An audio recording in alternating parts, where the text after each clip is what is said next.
ফায়ুতরাকু বিমাতারিকা মিন হাদিদ, লোহার হাতুড়ি দিয়ে এবার ওর পিটানো শুরু হবে। পিটাতে পিটাতে ওর গায়ের গোশত আর মাসেলগুলো থেতলে ফেলা হবে।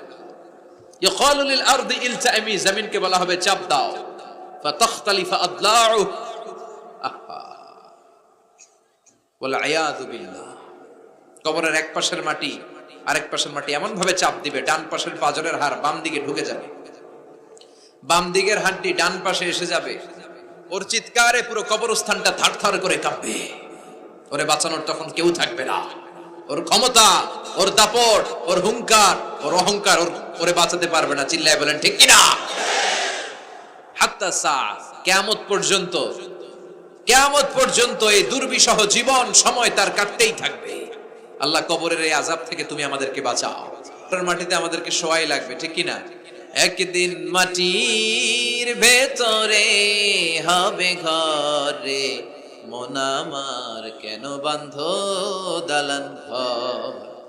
প্রাণ পাখি উড়ে যাবে পিঞ্জর ছেড়ে, ধরা ধামে সবই রবে তুমি যাবে চলে। বন্ধু বান্ধব যত, মাতা পিতা দ্বারা সুত, সবই হবে তোমার পরে। মন আমার কেন বাঁধো দালান ঘর, একদিন মাটির ভেতরে হবে ঘরে। মন আমার কেন বাঁধো দালান ঘর। চিল্লায় বলেন ঠিক কিনা? চলে যেতে হবে। দালান ঘর, বাড়ি ঘর, টাকা পয়সার জন্য পাগল হয়ে থাকি আমরা, কিন্তু এটা আমার আসল ঘর নয়। যেই গোসলখানাটারে আমি এত সুন্দর করে টাইলস করে ইটালিয়ান ফিটিংস দিয়ে বানালাম, আমার জীবনের শেষ গোসলটা কি ওই গোসলখানায় হবে? কথা বলেন। যেখানে লাশ ধোয়ায় ওইখানে আমার গোসল হবে, এগুলো আমরা ভাবতে চাই না। কবরের জীবনটা আসল জীবন। বিশ্বনবী দোয়া করতেন, আল্লাহুম্মা ইন্না নাউযু বিকা মিন আযাবিল কবর। আল্লাহ, আমি আপনার কাছে কবরের আযাব থেকে পানাহ চাই, কবরের আযাব থেকে বাঁচতে চাই। এই কবরের মধ্যে অনেক ফিতনা হবে, অনেক সুয়াল হবে। কবরে প্রশ্ন আছে না নাই? কথা বলেন। প্রথম প্রশ্ন জিজ্ঞেস করা হবে, মার রব্বুক, তোমার রব কে? বলেন আমাদের রব কে? ওমা দীনুক, তোমার ধর্ম কি? বিশ্বনবীর চেহারা দেখিয়ে বলা হবে, আতারিফু মান হাযার রাজুল, এই লোকটারে চিনো? আমরা কি বলবো? আমরা চিনি, উনি আমাদের প্রিয় রাসূল মুহাম্মদুর রাসূলুল্লাহ সাল্লাল্লাহু আলাইহি ওয়াসাল্লাম। এরপরে জিজ্ঞেস করা হবে, এগুলো কোত্থেকে শিখলা? আমরা বলবো কোরআন থেকে। ফায়ুফসাহু লাহু কবরুহু ৭০ যিরাআন, এই সুন্দর সুন্দর উত্তর করতে পারলে আপনার কবরটারে ৭০ হাত লম্বা করে দেয়া হবে। ইফতাহু লাহু বাবুন ইলাল জান্নাহ, জান্নাতের দিকে একটা দরজা লাগিয়ে দেয়া হবে। ইউলবাসু মিন লিবাসি আহলিল জান্নাহ, জান্নাতীদের পোশাক পরিয়ে দেয়া হবে। জান্নাতের পোশাক কেমন হবে জানেন? রেশমের পোশাক। ওয়া লিবাসুহুম ফিহা হারির, the dress will be in Jannah with fine green silk with the gold embroidery. জান্নাতে যারা থাকবে তাদের পোশাক হবে পাতলা সবুজ রঙের রেশমের কাপড়ের পোশাক, যেটার মধ্যে গোল্ডের, স্বর্ণের ডিজাইন করা, এমব্রয়ডারি করা থাকবে। ওই পোশাক পরিয়ে দেওয়া হবে। আর বলা হবে নাম কানাউমিল আরুস, বাসর রাতে জামাই যেমনি আনন্দে ঘুমায় তুমিও ঘুমাও। দুনিয়াতে অনেক কষ্ট সহ্য করছো, দুনিয়াতে পুলিশের দৌড়ানি, র্যাবের দৌড়ানি, আছে না নাই? ইসলামের পক্ষে যারা কথা বলে নিজ এলাকায় পরবাসী, আছে না নাই? আহা, মামলা হামলা, ঝক্কি ঝামেলা ঝুঁকি একটার পর একটা, তার পিছু ছাড়ে না। সে ঘুমাইতেও পারে নাই। চিল্লায় বলেন ঠিক কিনা? আনন্দের ঘুম আমরা সেদিন দেব ইনশাআল্লাহ। ঘুমেন না? নাম কানাউমিল আরুস, বাসর রাতে বর যেমনি কনেকে নিয়ে ঘুমায় ঘুমাও। দুনিয়াতে ঘুমাইতে পারো নাই, দুনিয়াতে খালি দৌড়াইছো। কি করছো? দৌড়ানির উপরে ছিল। আজকে দৌড়ানি নাই, আজকে দৌড়ানি হবে ওই দলের। কথা কন। যারা ইসলামের পক্ষে ছিল না, আজীবন ইসলামের বাঁশ দিয়েছে, আজকে ওদেরকে বাঁশ দেওয়ার পালা। সেদিন হিসেব উল্টে যাবে। কথা বলেন। এবার ওদেরকে প্রশ্ন করা হবে, তুই ক মার রব্বুক, কয় আমি জানি না। কি জানোস? কয় কিছুই জানি না। কি যে জানি না ওইটাও জানি না। দ্বিতীয় প্রশ্ন, ওয়ামা দীনুক, তোর ধর্মের নাম কি? কয় জানি না। ফেরেশতারা কয় আর প্রশ্ন বাকি একটা, তারপরে আমগো খেলা শুরু। ওমান হাযার রাজুল, do you know this person, দেখো তো এই লোকটার চিনা চিনা লাগে কিনা। কয় না, চিনি না, আমি কিচ্ছু জানি না, আমি কিচ্ছু মনে করতে পারছি না, খালি আমি মদ খাইতাম আর চিয়ার্স করতাম, এটা মনে আছে। আমি ইসলামের বিরুদ্ধে দৌড়াতাম, ইসলামের পক্ষের শক্তির উপর হামলা চালাতাম, এগুলো মনে আছে। কোরআনের বিরুদ্ধে ছিলাম, ইসলামের বিরুদ্ধে ছিলাম, বিশ্বনবীর বিরুদ্ধে ছিলাম, বিশ্বনবীর বিরুদ্ধে আমি বিষোদাগার করতাম, ইসলামের বিরুদ্ধে আমি জনপ্রচারণা চালাতাম। আজীবন আমার জীবনটারে আমি কাটিয়েছি ইসলামের বিপক্ষে। সুদ, ঘুষ, দুর্নীতি, যৌতুক, মদ ছিল আমার নিত্য সঙ্গী। আমি কিচ্ছু মনে করতে পারছি না, আমার ধর্ম নাই, আমার কিছুই মনে নাই। ফেরেশতারা বলবে ঠিক আছে, এবার আমগো খেলা শুরু। ফায়ুতরাকু বিমাতারিকা মিন হাদিদ, লোহার হাতুড়ি দিয়ে এবার ওর পিটানো শুরু হবে। পিটাতে পিটাতে ওর গায়ের গোশত আর মাসেলগুলো থেতলে ফেলা হবে। ইয়কালু লিল আরদি ইলতাইমি, জমিনকে বলা হবে চাপ দাও। ফাতাখতালিফা আদলাউ, ওয়াল আয়াযু বিল্লাহ। কবরের এক পাশের মাটি আরেক পাশের মাটি এমন ভাবে চাপ দিবে, ডান পাশের পাঁজরের হাড় বাম দিকে ঢুকে যাবে, বাম দিকের হাড্ডি ডান পাশে এসে যাবে। ওর চিৎকারে পুরো কবরস্থানটা থারথার করে কাঁপবে। ওরে বাঁচানোর তখন কেউ থাকবে না। ওর ক্ষমতা, ওর দাপট, ওর হুঙ্কার, ওর অহংকার ওরে বাঁচাতে পারবে না। চিল্লায় বলেন ঠিক কিনা? হাত্তা সা, কিয়ামত পর্যন্ত, কিয়ামত পর্যন্ত এই দুর্বিষহ জীবন সময় তার কাটতেই থাকবে। আল্লাহ কবরের এই আযাব থেকে তুমি আমাদেরকে বাঁচাও। সূরাতুল মুলক যারা নিয়মিত তেলাওয়াত করবে, আল্লাহর মেহেরবানিতে তাদের কবরে কোনো আযাব হবে না। পড়তে রাজি আছেন? কথা কয় না। পড়তে রাজি আছেন সবাই? বিষ্ণুই বললেন এখানেই শেষ নয়, আরো আছে। শাফাআত লি সাহিবিহা, এই সূরাটা কিয়ামতের দিন এই সূরা যে তেলাওয়াত করবে তার পক্ষে সুপারিশ করবে। কোরআন যদি আপনার বিপক্ষে আল্লাহর কাছে নালিশ করে, আপনার বাঁচার কোনো উপায় আছে? আপনার পীর সাহেব আপনারে বাঁচাইতে পারবে, চাইলে আপনার দলের নেতা, কথা কন, কেউ বাঁচাইতে পারবে আপনারে? কোরআন যেমনি আপনার বিরুদ্ধে দাঁড়ালে আপনারে বাঁচাতে পারবে না, কোরআন তেমনি আপনার পক্ষে দাঁড়ালে আল্লাহ আপনারে ফেলে দিতে পারবে না। কোরআন আপনার পক্ষে থাকলে আল্লাহ আপনাকে দয়া করবেনই। বিশ্বনবী বলেছেন ইকরাউল কুরআন ফাইন্নাহু ইয়াতি ইয়াউমাল কিয়ামাতি শাফিআন লিআসহাবি, কোরআন তেলাওয়াত করো, কেননা কোরআনের তেলাওয়াত এটা কিয়ামতের দিন তোমার জন্য সুপারিশ হয়ে দাঁড়াবে। এজন্য বিশ্বনবী বললেন যে ব্যক্তি সূরাতুল মুলক নিয়মিত তেলাওয়াত করবে, এই সূরাটা কিয়ামতের দিন ওই তেলাওয়াতকারীর জন্য আল্লাহর কাছে সুপারিশ করবে। এখানেই শেষ নয়, বিশ্বনবী বললেন খাসামাত আন সাহিবিহা, এই সূরা যে তেলাওয়াত করবে তার পক্ষে আল্লাহর সাথে এই সূরাটা দাঁড়িয়ে তার পক্ষ নিয়ে আল্লাহর সাথে তর্ক করবে, ঝগড়া করবে। আল্লাহ তুমি ওরে জান্নাত দিবা না কেন, ওরে মাফ করবা না কেন, তুমি না গফুর, তুমি না গফফার, তুমি না রহিম, তুমি না রহমান, তুমি মাফ করে দাও। ও মিয়া, সুপারিশ করতেছে কে? সূরাতুল মুলক। সুবহানাল্লাহ কইবেন না? কতক্ষণ এই তর্ক আল্লাহর সাথে সে চালাবে? হাত্তা আদখালাহুল্লাহুল জান্নাহ, যতক্ষণ না আল্লাহ তার জান্নাতে না ঢুকায়। এখানেই শেষ নয়, বিশ্বনবী বললেন মান কারাআ বিহা ফি লাইলাতিন ফাকাদ আকসারা ওয়া আতাবা, রাত্রি বেলায় যে এই সূরাটা তেলাওয়াত করবে ওই পুরো রাতটাকে বরকতময় করে দিবে কে? এজন্য বিশ্বনবী বলেন আমি চাই আমার সব উম্মত এই সূরাটা মুখস্থ করে নেক। আমার চাই আমার ছোট বড় আবাল বৃদ্ধ বনিতা সব উম্মতের হৃদয়ের মধ্যে এই সূরাটা গাঁথা থাক, মুখস্থ থাক, হিফজ করা থাক। আমরা বিশ্বনবীর উম্মত না? কথা কন। নবীর এই আশাটা আমাদের পালন করার দরকার আছে না নাই? আমরা কি পারি না এই সূরাটা মুখস্থ করে রাখতে? মাত্র 30 আয়াত, প্রতি মাসে কয়দিন? প্রতিদিন এক আয়াত করে মুখস্থ করলে লাগে কয়দিন? প্রতিদিন এক আয়াত করে মুখস্থ করলে 30 দিনে এই সূরা মুখস্থ করতে রাজি আছেন? সবাই রাজি আছেন তো? মনে থাকবে? নেক্সট টাইমে নেক্সট ইয়ারে আসলে জিজ্ঞেস করবো যে সূরা মুলক মুখস্থ হয়েছে কিনা। হ্যাঁ, মনে থাকবে তো? আল্লাহ তুমি তৌফিক দাও। এই সূরাটা পড়লে আল্লাহ আপনার দৃষ্টি শক্তিকে খুলে দিবে। আপনার চোখের সামনে কোনো পর্দা থাকলে পর্দাটা সরে যাবে, আপনি আল্লাহর মাহাত্ম্য বুঝতে পারবেন, আপনি আল্লাহরে চিনতে পারবেন, আপনি আল্লাহর অস্তিত্ব টের পাবেন। সুবহানাল্লাহ পড়েন। অনেকেই বলে যেটা দেখি না তা মানি না। যারা স্রষ্টাকে বিশ্বাস করে না তারা বলে আনসিন ইজ নাথিং, যেটা দেখা যায় না এটা বিশ্বাস করি না। নাস্তিকবাদের ছড়াছড়ি আছে না নাই? বাগেরহাটে কোনো নাস্তিক নাই মনে হয়, কথা কন? আছে আছে আছে। এত দাড়ি টুপি এগুলার ভিতরে ঢুকে কেমনে? ওগুলা পিছনে পিছনে থাকে, এগুলা আজীবন পিছনে পিছনে থাকবে। কথা বলেন। ইয়াং যুবক যারা আছে তোমরা একটা বই পড়বে, প্যারাডক্সিক্যাল সাজিদ, একটা বই আছে বাজারে, নাস্তিকদের বিভিন্ন প্রশ্নের জবাব। এই বইয়ের লেখক খুব ভালো করে ওই বইতে তিনি তুলে ধরেছেন। লেখকের নাম আরিফ আজাদ। এটা পড়লে শিক্ষিত যারা, তাদের মনের মধ্যে এই ঘুরপাক করা প্রশ্নগুলোর উত্তর তারা পেয়ে যাবে।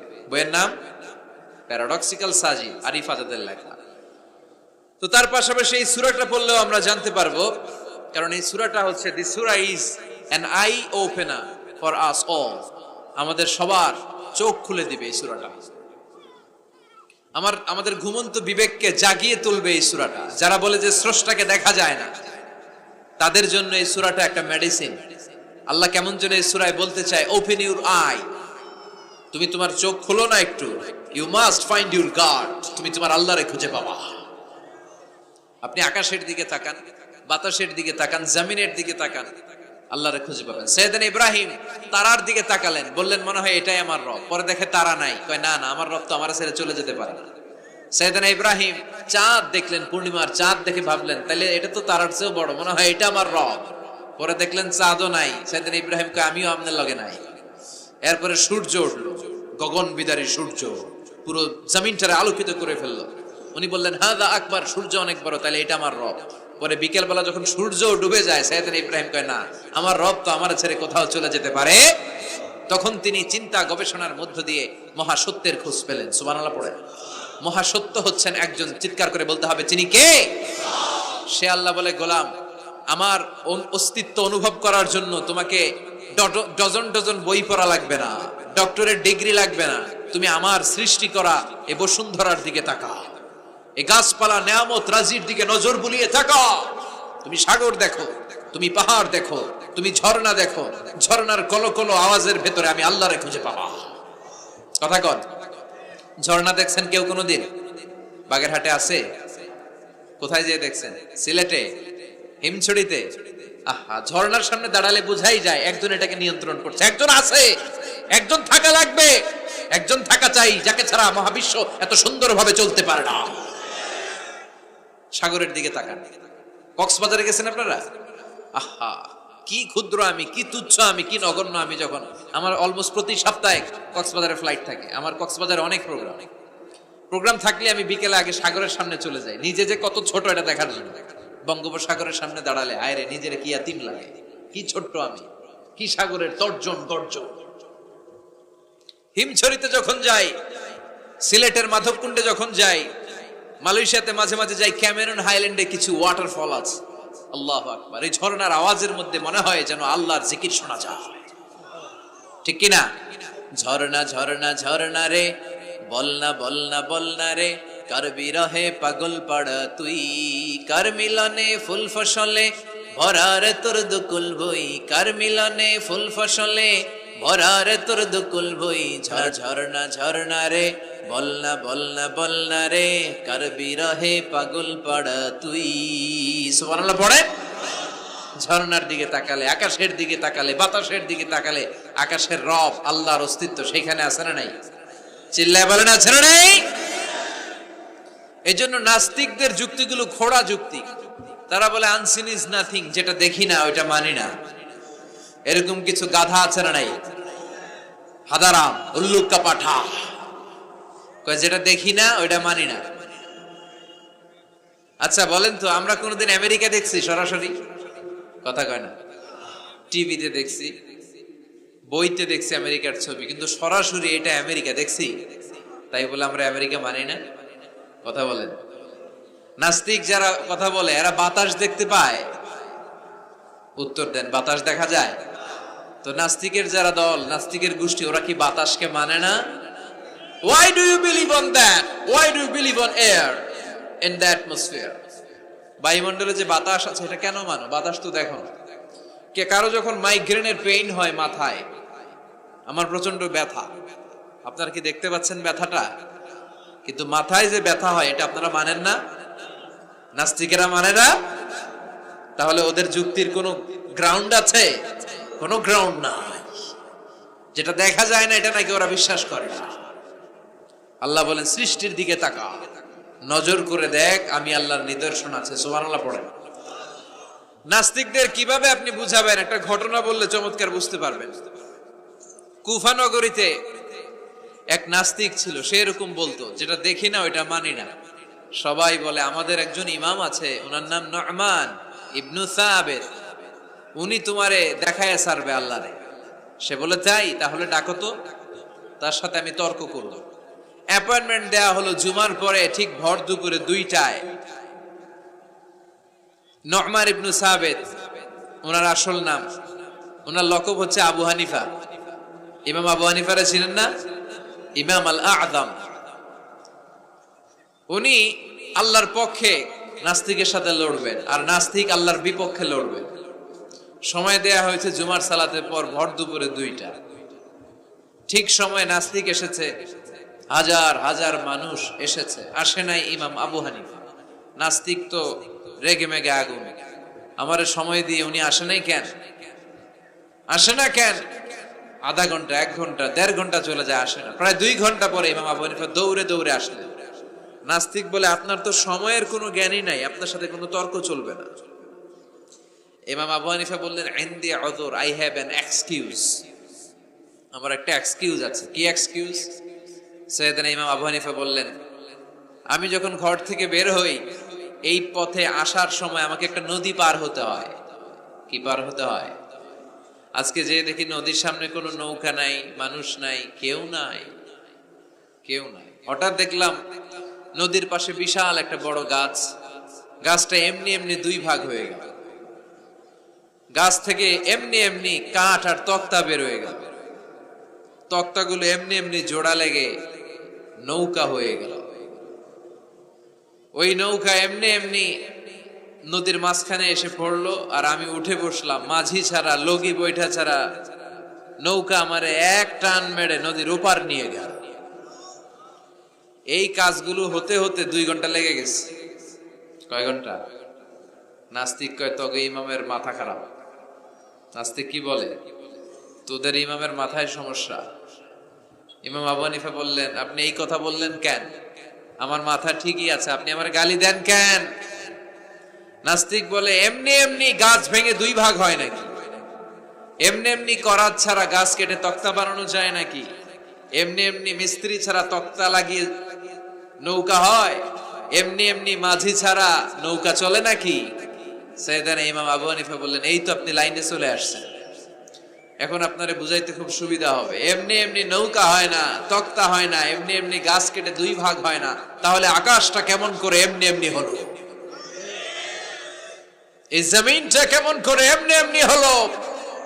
দ্বিপ্রহরের জলজলের সূর্যটা কেমন করে প্রতিদিন দিনক্ষণ টাইম ঠিক করে সকালে পূর্ব দিক থেকে উঠে পশ্চিম দিকে ডুবে যায়? কেমন করে আকাশ থেকে বৃষ্টি নামে এমনি এমনি? কেউ যদি এটা না করে এমনি এমনি কেমন করে পৃথিবী সৃষ্টি হয়? নাস্তিকের ঘুমন্ত বিবেক এবার জাগ্রত হয়েছে, এবার সে চোখ মেলে তাকিয়েছে। সেজন্য এই পৃথিবীতে এখন নতুন এসেছে, সে নতুন করে আবার পৃথিবী দেখতে লাগলো। তাই তো? সুবহানাল্লাহ কইবেন না? তাই তো? এমনি এমনি তো কিছু হতে পারে না। There should be someone who is controlling everything. একজনকে থাকাই লাগবে যিনি মহাবিশ্ব নিয়ন্ত্রণ করছে। চিল্লায় বলেন, যিনি কে?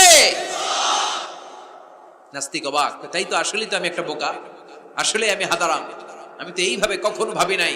ও ইমাম, আপনাকে শুকরিয়া, আপনার হাত দেন, আপনার হাতে চুমু খাই, আপনার হাতে হাত রেখে আমি শাহাদা বাক্য পাঠ করতে চাই, আপনি আমারে পড়িয়ে দেন লা ইলাহা ইল্লাল্লাহ মুহাম্মাদুর রাসূলুল্লাহ। কালিমা পড়ে মুসলমান হয়ে গেলেন। আল্লাহু আকবার।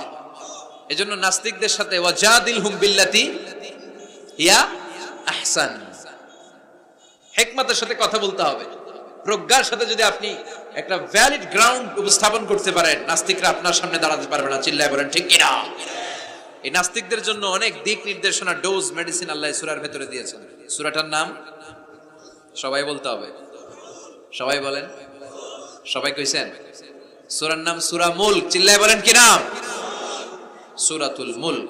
আল্লাহ শুরু করছেন, তাবারাকাল্লাযী বিয়াদিহিল মুলকু ওয়া হুয়া আলা কুল্লি শাইইন কাদির। সুবহান সেই সত্তা যার হাতে ক্ষমতা আর তিনি সব বিষয়ের উপরে ক্ষমতাবান। পড়েন সুবহানাল্লাহ। তাবারাকাল্লাযী, সুবহান সেই সত্তা, বিয়াদিহিল মুলকু, যার হাতে সব ক্ষমতা, ওয়া হুয়া, আর তিনি, আলা কুল্লি শাইইন কাদির, সব বিষয়ে ক্ষমতাবান। তিনি কে? বিয়াদিহিল মুলকু, তার হাতে ক্ষমতা। চিল্লায় বলেন তো কার হাতে? নাকি আপনাদের হাতে? মাননীয় প্রধানমন্ত্রীর হাতে? আস্তে আস্তে যাও, তুমি তো পুরো মাইক নাড়ায় ফেলতেছো। ক্ষমতা কার হাতে? নাকি প্রধানমন্ত্রীর হাতে? র্যাবের প্রধানের হাতে? পুলিশ প্রধান ডোনাল্ড ট্রাম্পের হাতে? ভ্লাদিমির পুতিনের হাতে? নরেন্দ্র মোদির হাতে? কার হাতে? জোরে বলেন। বিশ্বাস হয়? কিন্তু আমরা কিন্তু প্রায়শই বলি সকল ক্ষমতার উৎস জনগণ। এভাবে রাষ্ট্রীয়ভাবে কিছু কুফরি আমাদেরকে শিক্ষা দেওয়া হয়। চিল্লা এখন ঠিক কিনা? এটা রাষ্ট্রীয় কুফরি। সকল ক্ষমতার উৎস জনগণ নয়, সকল ক্ষমতার উৎস একজন। চিল্লায় বলেন তিনি কে? আপনি নিজের একটু নিজের জিজ্ঞেস করেন তো যে আপনার ক্যাপাসিটি কতটুকু? আমার ক্যাপাসিটি আসলে কতটুকু? আমি আসলে কদ্দুর করতে পারি, কদ্দুর ক্ষমতা আমার আছে? একটু জিজ্ঞেস করে দেখেন। ডায়রিয়া যাদের হয়, 5 বার 7 বার 10 বার যদি টয়লেটে যাওয়া লাগে, ওর চেহারার দিকে আর তাকানো যায়?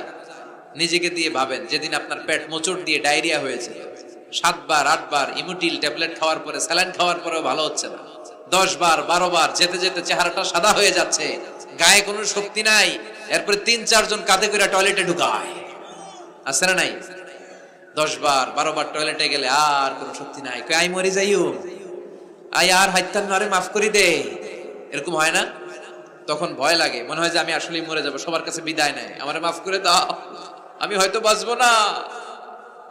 কত লিমিটেড পাওয়ার আমাদের, কত দুর্বল। 5 বার টয়লেটে গেলে চেহারার দিকে তাকানো যায় না, চেহারা ভেস্কি মেরে থাকে এমনি। সে নাকি ক্ষমতার মালিক। আল্লাহ বলেন ওয়া খুলিকাল ইনসানু দাঈফা, তোদেরকে আমি দুর্বল করে বানিয়েছি। শুধু আমরাই দুর্বল না, আমি দুর্বল, আমার বাপ দুর্বল, আমার দাদা দুর্বল, আমার 14 গোষ্ঠী দুর্বল। আমরা দুর্বলের ঘরের দুর্বল। সবল হচ্ছে একজন, তিনি কে? এজন্য সকল ক্ষমতার উৎস কোন দৃষ্টিতে, কোন যুক্তিতেই টিকে না যে সকল ক্ষমতার উৎস নাকি মানুষ। এই কথাটা যুক্তির আলোকে টিকে? সকল ক্ষমতার উৎস কে? কি ক্ষমতা আছে আমাদের? কোনো ক্ষমতাই নাই। আজকে কেউ যদি পেছন থেকে চিৎকার দিয়ে বলে হুজুর প্যান্ডেলে সাপ, মজা করে বলছে, এতে অনেকে খুঁজতেছে কই সাপ, কই সাপ। দেখছেন ক্ষমতার মালিক নাকি আমরা? আর আসলে যদি 3-4টা সাপ ফস করে এদিক দিয়ে ফানা তুলতো, black mamba, king cobra, python, হ্যাঁ, এই সাপগুলো যদি ফস করে এখানে ঢুকতো, আপনাদেরকে খুঁজে পাওয়া যেত? এতক্ষণ স্লোগান চলে, এখন দৌড়, আছে না নাই? সাপ বাদ দেন, ভাউয়া ব্যাং চিনেন? অথবা কোলা ব্যাং? বাগেরহাটে কি বলে, কি করে? খালি লাফায়। 10টা ভাউয়া ব্যাং, 2টা স্টেজে আর 8টা প্যান্ডেলে ছেড়ে দেওয়া হলো, অবস্থাটা কি হবে জানেন? ভাউয়া ব্যাং আর কি লাভ দিবে? এর চেয়ে বড় লাভ দিবেন আপনারা? এর চেয়ে বড় লাফাইতে লাফাইতে আমরা ভাগবো। এই হচ্ছে আমাদের অবস্থা। নিজেকে একটু জিজ্ঞেস করেন যে how much capacity I belong, কতটুকু ক্ষমতা আমার আছে। আহা, মাঝে মাঝে বাসে যখন আমরা চড়ি, পেশাব চাপে না? কথা বুঝতেছে না বোধহয়। আমরা বাসে করে সফরে যাচ্ছি, পেশাব চাপে না? চাপে। ড্রাইভাররে অনুরোধ করার পরে ড্রাইভার বলে এই বাসের নিয়ম হচ্ছে ঢাকা টু কক্সবাজারে থামবে একবার। কয়বার? আরো 20 কিলোমিটার পরে ওইখানে থামানো হবে। ওই বেটার যান যায় যায় পেশাবের চাপে। এরকম পরিস্থিতিতে আমরাও জীবনে কালে ভদ্রে 2-1 পড়েছি কিনা? ওই সময়ের কথাটা একটু খেয়াল করেন যে আপনার কি অবস্থা হয়েছিল তখন। সে নাকি ক্ষমতার মালিক। সে নাকি সকল ক্ষমতার উৎস, যার 10 মিনিটের পেশাব আটকে রাখার ক্ষমতা তার থাকে না। এজন্য মানুষ কখনো ক্ষমতার উৎস হতে পারে না। চিৎকার করে বলতে হবে, সকল ক্ষমতার উৎস কে? আল্লাহ। কি দুর্বল আমরা! মশা কামড়াইলে মশারে ধরতে পারি না, মারতে পারি না, দৌড়। মশা ওইরা কই চলে যায় খুঁজেও পাই না। কুত্তা এম করে কামড়াইলে আমরা কুত্তারে কামড়াইতেও পারি না। কথা বলেন, অসহায় হয়ে তাকিয়ে থাকি। আহা, কি দুর্বল আমরা, কি দুর্বল! কোনো ক্ষমতা নাই। তুফান, ঝড়, জলোচ্ছ্বাস, ভূমিকম্প হলে টের পাওয়া যায় আমরা কত দুর্বল। বাগেরহাটে মনে ভূমিকম্প হয় না? হয়। আহা, মাঝে মাঝে মাঝরাতে 3টায় 4টায় ভূমিকম্প হয় না? লোকজন দৌড়, কেউ লুঙ্গি সহ দৌড়, কেউ লুঙ্গি থুইয়া দৌড়, কারণ আগে জান বাঁচাতে হবে, এটা ফরজ। কি বিপদে আমরা পড়ে যাই! দৌড়। দুধের বাচ্চাটা পড়ে থাকে, ওরে কোলে নিয়ে দৌড় দিব, নাকি স্ত্রীকে ডাকবো, নাকি ভাড়াটিয়াদেরকে উঠাবো, নাকি ছাদ থেকে নিজেই লাফ দেব? ভূমিকম্প যখন শুরু হয়, আমেরিকা যখন ভূমিকম্প শুরু হয়, ডোনাল্ড ট্রাম্প যে বিল্ডিং এ থাকে, ডোনাল্ড ট্রাম্প মনে হয় দৌড় দেন। কথা বলেন। আমাদের প্রধানমন্ত্রী যে বিল্ডিং এ থাকে, ওই বিল্ডিং এ যদি ভূমিকম্প হয়, কথা কন। আমি কই নাই কিন্তু, আপনারা কইছেন দৌড়। বাঁচার জন্য দৌড় দিতে হয়। আমি একটা ভিডিও দেখেছি, একটা টেলিভিশন প্রোগ্রামে, লাইভ প্রোগ্রাম চলছিল, সরাসরি সম্প্রচার। লাইভ বুঝেন? সরাসরি সম্প্রচারের প্রোগ্রাম। তো লাইভ প্রোগ্রাম, উপস্থাপক বসে আছে এদিকে, এদিকে অতিথিরা। ইন দ্য মিন টাইম শুরু হয়েছে ভূমিকম্প। উপস্থাপক মাইক থুইয়া দৌড়, অতিথিরা ওঠে নাই, অতিথিরা বসে আছে, কারণ মেকআপ টেকআপ সব শেষ, ক্যামেরা রেডি। একটু পরে ভূমিকম্প আরো বেড়ে গেল, এবার অতিথিরাও দৌড়। কি অসহায়, কি দুর্বল! ভূমিকম্প যখন শুরু হয়, মানুষগুলো খালি দৌড়ায়, খোলা মাঠে যেতে চায়। বিল্ডিং টাওয়ার গুলো যেন গায়ের উপর থপাস করে না পড়ে বাঁচতে চায়। কি চায়? বাঁচতে চায়। যার বাঁচার জন্য লড়াই, ও নাকি ক্ষমতার মালিক। এটা বিশ্বাস করবে কেউ? কক্সবাজারে যখন তুফান শুরু হয়, জলোচ্ছ্বাস শুরু হয়, ওখানে একটা দ্বীপ আছে, পাহাড়ি দ্বীপ, নাম মহেশখালী। ওইখানে বৌদ্ধদের স্বর্ণ মন্দির আছে। সেখানে যখন তুফান 30 ফিট 40 ফুটের জলোচ্ছ্বাস হয়, ওই বৌদ্ধ মন্দিরের বৌদ্ধগুলো নিচে নেমে জিকির করা শুরু করে দেয় আল্লাহ। কার জিকির করে? কারণ ওরা খুব ভালো করেই জানে যে গৌতম বুদ্ধ আমাদের বাঁচাতে পারে না, বাঁচাতে পারে একজন। চিল্লায় বলেন, যিনি কে? এজন্য বিপদে পড়লে টের পাওয়া যায় যে আমরা কত দুর্বল। আমি গত পরশু ঢাকা থেকে এসেছি, আমার প্রোগ্রাম ছিল সাতক্ষীরায়। ঢাকা থেকে যশোর নভোয়ারে করে এসেছি। তো সেখানে যারা বিমানবালারা থাকে, তারা কেমন যেন প্যান্ট ট্যান্ট স্যুট টুট পরে আসে, নিজেদেরকে সাজিয়ে গুছিয়ে। এই বিমানবালাগুলো লিপস্টিক মেখে নিজেকে মেকআপ করে প্রদর্শন করে, কারণ তাদের সৌন্দর্যটাই হচ্ছে এখানে আসল জিনিস। সৌন্দর্য না থাকলে এদেরকে এয়ার হোস্টেস বানায় না। আমরা সিটে বসলাম, ইনস্ট্রাকশন দিল বিমানটা এখন টেক অফ করবে। ইন দ্য মিন টাইম এই মেয়েটা মাইক্রোফোন হাতে নিয়ে বলতে আরম্ভ করলো, ভদ্র মহিলা এবং ভদ্র মহোদয়গণ, আপনারা আপনাদের সিট বেল্ট গুলো বেঁধে নিন। এখনই আমাদের উড়োজাহাজটি শাহজালাল আন্তর্জাতিক বিমানবন্দর থেকে 14,000 ফিট উপর দিয়ে যশোর বিমানবন্দরে উদ্দেশ্যে ছুটবে। আল্লাহু আকবার, আল্লাহু আকবার, আল্লাহু আকবার। তো আমি ঘাড় ঘুরে তাকাইলাম, কি রে আল্লাহু আকবার বলে কেডা? পরে তাকিয়ে দেখি ওই মেয়েই পড়তেছে, কাগজের মধ্যে লেখা। অবাক হলাম, যার চলাফেরা এরকম, বেশভূষা এরকম, এই মেয়েটা এখন আল্লাহু আকবার, আল্লাহু আকবার, আল্লাহু আকবার পড়ছে। আর পড়ছে শুদ্ধ অশুদ্ধ মিলিয়ে, সুবহানাল্লাযী সাখখারা লানা হাযা ওয়া মা কুন্না লাহু মুকরিনিন। আমি মিলাতে পারলাম না যে আল্লাহু আকবার পড়ে কেন। পরক্ষণে আমি বুঝলাম যে এইমাত্র বিমানটা গ্রাউন্ড ছেড়ে দিয়ে 14,000 ফিট উপরে উঠে যাবে। ওদের সবার খুব ভালো করেই জানা, ওই 14,000 ফিট উপরে আকাশের মাঝে আমাদেরকে বাঁচানোর কেউ নাই। কেউ আমাদেরকে, পুলিশ আমারে বাঁচাতে পারবে না, এয়ারলাইন্সের ম্যানেজার আমারে বাঁচাতে পারবে না, কোন সিকিউরিটি আমারে বাঁচাতে পারবে না, ফায়ার সার্ভিসের ওরা আমাকে বাঁচাতে পারবে না। ওই 14,000 ফিট উপর থেকে আমারে বাঁচাতে পারে একজন। চিল্লায় বলেন, যিনি কে? এটা খুব ভালো করে জানে, হিসাবটা খুব সহজ। এজন্য ওঠার আগে আল্লাহু আকবার লাগে, আর নিচে নামলেই দুম্মা চলে দুম। আছে না নাই? নিচে নামলেই কুছ কুছ হোতা হ্যায়। কথা বলেন, বিমান থেকে নামলেই কুছ কুছ হোতা হ্যায়, আর বিমানে ওঠার সময় আল্লাহু আকবার, আল্লাহু আকবার। কি অবস্থা আমাদের! কতটুকু ক্ষমতার মালিক। আসলে আমাদেরকে আল্লাহ তেমন কোনো ক্ষমতাই দেয় নাই, ক্ষমতার মালিককে সে। আল্লাহ বলছেন তাবারাকাল্লাযী বিয়াদিহিল মুলকু ওয়া হুয়া আলা কুল্লি শাইইন কাদির। সুমহান সেই সত্তা যার হাতে ক্ষমতা। চিল্লায় বলেন ক্ষমতা কার হাতে?